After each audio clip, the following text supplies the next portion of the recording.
네, 안녕하세요. 함께 성장하는 일상 랑남 부동산 플러스입니다. 부동산 심리를 떠나서 제 영상을 보시는 분들은 그래도 부동산에 관심이 상당히 많고 또 어떤 행동을 하려는 상황일 가능성이 높다라고 생각을 합니다. 그래서 아마도 실거주 집이라든지 혹은 이런 매매를 하는 게 맞을까 아닐까 이런 걱정들을 또 많이 하실 건데요. 물론 부동산 투자의 관점에서는 사는 게 맞다 아니다 이런 얘기는 하긴 하지만 결국 내 상황에 맞춰서 또 행동을 할 수밖에 없기 때문에 저는 당장 내일의 어떤 결정이라기보다도 언제든지 할 수 있는 상황을 좀 마련하는 게 맞다. 그게 바로 준비가 될 것이고 이렇게 정리를 합니다. 그래서 이 투자를 하는 데 있어서 가장 중요한 게 바로 돈 계산이 아닐까 싶은데요. 집을 사시는 분들 아마 이런 경험은 다 한 번씩 하셨을 겁니다. 뭐냐면 생각보다 돈이 너무 많이 들어간다라는 거겠죠. 단순히 우리가 매매 가격이랑 대출만 생각할 게 아니라 부대 비용들이 또 계속 잡히다 보니까 넉넉하게 이제 바라보는 것이 또 좋을 건데요. 오늘은 그 계산에 있어서 좀 도움이 될 만한 것을 준비해 보았습니다. 자, 작은 계획이라는 제목으로 제가 한 1년 전쯤 아마 영상을 찍었던 걸로 기억이 나는데요. 이런 내용을 안 다룬 지 좀 오래되었고 모르시는 분들도 많지 않을까 싶어서 약간의 내용을 수정하고 다시 한 번 더 들고 오게 되었습니다. 자, 그래서 우리가 바라보는 아파트들이 다양하게 있겠지만 가장 일반적인 시세가 바로 6억이 아닐까 싶고요. 그 다음에 5억짜리도 하나 두고 와봤고 3억대 아파트도 다 두고 와봤습니다. 자, 그래서 내가 첫 집을 생각한다면 실거주까지 같이 살펴보면서 내가 감당 가능하나 이런 것들을 고민할 텐데요. 저는 이제 아무래도 투자적인 관점에서 많이 설명을 드리잖아요. 그래서 먼저 좀 결론을 내는 거는 거주는 그냥 아무 때나 하셔라. 그리고 내 소유의 집은 내가 살 수 있는 것 중에 가장 좋은 걸 사야 된다. 이렇게까지 나아간다면 우리가 지금 이 표처럼 실거주, 갭투자, 월세 놓기 나누어서 어떤 비용들이 좀 적게 발생할 수 있을 것이고 우리는 어떤 선택을 할 수 있는가 폭을 좀 넓힐 수 있을 것 같습니다. 지금 보면은 매매 금액 그리고 대출의 기준이 되는 KB 시세 감정가에서 70% 나오는 거를 자동적으로 계산하게끔 했고요. 그리고 이제 필요한 현금 매매 금액에서 이 대출 금액을 빼주면 되는 거겠죠. 그리고 요 대출은 원리금 균등 상환 30년 만기 금리 4.5%를 가정해서 네이버에다가 검색을 한 겁니다. 자, 참고로 필요한 현금 같은 경우는 여기 1.5%가 더 있는데 보통 우리가 1.1%를 내게 되죠, 취득세는. 근데 이제 보통 이제 법무사 비용을 같이 주다 보니까 대략적으로 한 1.5% 하면은 비슷하게 떨어지는 상황입니다. 그래서 혹시나 내가 다른 금액대의 물건을 바라본다 하더라도 KB 시세는 KB 부동산에 들어가서 참고하시면 되겠고요. 대출의 원리금 같은 경우에는 네이버에다가 대출이자 계산기를 검색하시고 마지막 법무사 비용은 좀 더 정확하게 잡고 싶다면 법무통을 살펴보시면 되겠습니다. 자, 참고로 이 KB 시세를 어떻게 봐야 되는지 모르시는 분들을 위해서 간단하게 설명드리자면 이렇게 이 아파트를 검색했을 때 KB 시세라는 게 뜨게 됩니다. 우선 면적을 맞춰줘야 되고요. 요 일반가가 중층의 일반가이고 상위 평균가는 고층이고 하위 평균가는 저층입니다. 그래서 내가 살려고 하는 매물의 층수에 맞춰서 이런 KB 시세를 확인하고 접근하시면 되겠다. 요게 감정가가 된다라고 보시면 됩니다.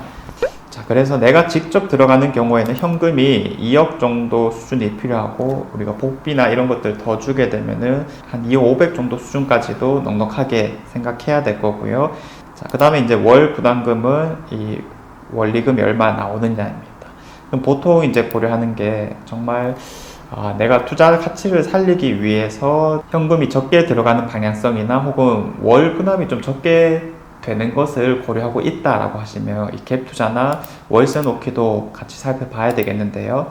지금은 이제 전세 최저가 한 2억 8천 정도에서 맞춰지고 실거래가도 그 정도 수준이기 때문에 필요한 현금은 꽤나 높습니다. 아직까지는 전세 가격이 많이 흔들리고 있다라고 해석을 해볼 수가 있는 거겠죠. 그럼 반대로 이제 현금이 많이 들어가다 보니 월 부담금은 상대적으로 많이 낮춰지게 됩니다. 자, 그런데 이게 4억 가까이 들어갈 상황이라면 사실상은 갭 투자했을 때 투자 가치는 좀 많이 떨어진다고 볼 수 있거든요. 왜냐하면 이 돈이면 이라는 생각을 또 해볼 수밖에 없으니까. 어차피 갭 투자는 어떤 아파트를 사든지 간에 이 매매 가격이 높은 만큼 전세 가격도 높은 경향이 있고, 반대로 매매 가격이 낮은 만큼 전세 가격도 낮은 경향이 있기 때문에 비슷한 금액으로 훨씬 더 좋은 아파트를 살 수 있을 만한 상황이 마련됩니다. 사실 이제 갭 투자를 그렇게 추천하진 않고요. 그나마 우리가 좀 고려해 볼 만한 것은 월세 놓기입니다.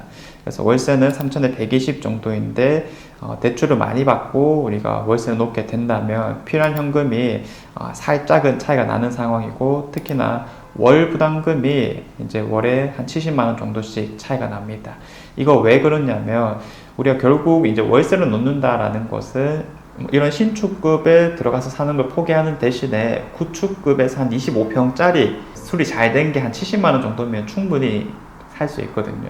당연히 그런 가성비 있는 선택을 좀 노릴 거니까 이렇게 가정을 했습니다. 그래서 내 상황에 맞춰서 바라보시면 되겠고요. 이제 5.2억 주택 매수 같은 경우에는 대신 센트럴 자이 시세를 가정했습니다. 역시 이제 뭐 비송구에서는 나는 핵심적인 아파트이고 거래량도 이제 잦은 곳이다 보니까 이제 두고 보게 되었고요. 중춘 기준으로 5억 2천 정도 수준인데 KB 시세도 비슷하게 잡혀 있습니다. 그래서 필요한 현금이 1억 6천 정도이고 월 부담금은 200만 원이 안 되는 수준인데 갭 투자했을 때는 필요 현금이 한 2억 7천까지 올라가게 됩니다. 역시 아직까지는 우리 대구가 공급이 너무나도 많기 때문에 어떤 지역을 가든지 간에 전세 가격이 좀 안정화가 안 되어 있다. 근데 뭐 청라 원동력 같은 경우에는 그래도 그 주변 핵심 지역 중심으로는 공급이 어느 정도 마무리는 되었죠. 조금씩은 더 올라갈 수 있을 만한 시기가 상대적으로 빨리 오지 않을까라는 생각이 듭니다. 자, 아무튼 이 정도 돈까지 드릴 거라면 또 우리가 그 돈이면 이라는 생각이 많이 드니까 사실 추천드리지 않고, 참고로 이제 갭 투자인데 왜 월 부담금이 늘어나느냐라고 했을 때는 일단은 신용대출 7천을 받은 걸 가정했습니다. 아까 앞에 거는 1억 정도 받은 걸 가정했고요. 그러면 실질적으로 아까 전에는 뭐 3억 7천이 필요하다 했는데 1억 빼서 생각해도 되는 거고, 여기서도 2억 6천에서 7천만 원 정도를 빼고 생각해도 되는 겁니다. 신용대출을 가정했기 때문에. 그래서 그 신용대출은 어쨌든 만기 일신 상환 조건일 거라서 뭐 이자 정도만 우리가 뭐 10몇만 원씩 내게 될 거고, 내 거주비 70만 원까지 고려하게 되면은 월에 한 100만 원 정도 나간다라는 뜻입니다. 자, 그리고 월세를 놓게 되면 필요한 현금이 한 2천만 원 정도 더 낮을 것이고, 요거는 어차피 실거주랑 대출 받는 건 똑같지만 월세 보증금을 받기 때문에 그 금액만큼 더 낮아지는 겁니다. 자, 그리고 월 부담금은 역시 한 30만 원 정도씩 차이가 나는 상황입니다. 자, 그럼 마지막으로 이제 3억대 물건을 바라보자면 이제 우방 드림시티 시세를 한번 들고 와 봤어요. KB 시세는 역시 비슷한 상황이고, 필요한 현금은 월세 놓기가 가장 적은데 월 부담금도 월세 놓기가 적습니다. 다만 실거주 자체는 조금 더 작은 평수의 구축으로 살아야 된다는 측면이 있는 거겠죠. 자, 그래서 가장 단편적으로 결론을 내보자면 사실 이러한 월 부담금의 차이라든지 필요한 현금의 차이는 금액이 높아질수록 뚜렷하게 드러나는 상황입니다. 사실 우리가 집을 사는 입장에서도 뭐 내가 아주 돈을 잘 번다 이런 상황은 분명 아닐 거잖아요. 다 비슷비슷하다라고 가정을 해본다면 그래도 좋은 거를 좀 월세 놓는 식으로 생각을 해보는 게 가장 투자 효율성이 높지 않나 결론을 낼 수 있겠고요. 이제 금액이 좀 작아졌을 때는 사실 이런 차이가 크게 나타나고 있진 않고, 상담이나 뭐 교육을 하다 보면은 물론 알아서 이제 좋은 것들을 잘 고려하시는 분들도 있지만 내가 가진 거에 비해서 좀 많이 낮게 책정을 하시는 분도 있습니다. 아직 뭐 집을 사본 경험이 없다거나 대출을 받아본 경험이 없기 때문인 거죠. 그래서 이때 이제 주로 하는 말이 너무 부담을 갖지 않으려고 합니다. 뭐 이런 측면일 건데, 이 부담이란 게 뭐 생각하기 나름인 것 같아요. 내가 첫 집을 구매하는데 혹은 아주 좋은 집을 돈이 많아서 구매하는 게 아닌 상황이라면 사실 부담을 안 가지는 사람은 없거든요. 그러니까 무리를 안 하는 사람은 없단 말이죠. 그 무리의 기준도 다 다를 거니까. 그래서 우리가 집을 사는 데 있어서 첫 번째로 가져야 되는 생각은 내가 살 수 있는 아파트 중에서 뭐가 제일 좋은가. 이게 바로 투자성에 대한 이야기가 될 것입니다. 자, 아무튼 이런 동계산을 하는 데 있어서 이런 자료들을 또 잘 활용해 보시길 바라겠고요. 저희 랑부프 카페에 올려두도록 하겠습니다. 자, 이상 제가 준비한 내용은 여기까지고요. 내일도 좋은 내용으로 찾아오도록 하겠습니다. 감사합니다.